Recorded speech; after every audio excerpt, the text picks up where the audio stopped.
আসসালামু আলাইকুম গাইস। আজকে রামবাগ ভগবানগোলা হাটের মসজিদে ইফতারি সাইল এন্টারপ্রাইজ কত পোলট্রির মাংস রুচি, খেজুর, কলা, কত থালে থালে আছে, কত মানুষজন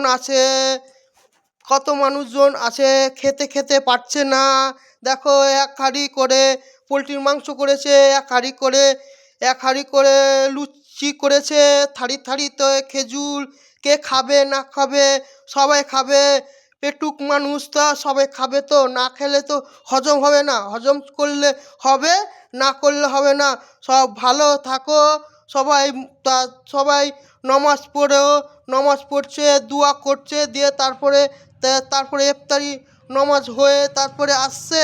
তারপরে কত খাচ্ছে, খেয়ে খেয়ে পেট ভরছে না সবাই। এত হাঁড়িতে লুচি, পোলট্রির মাংস কত খাবে মানুষ, কত খেতে খেতে পুরা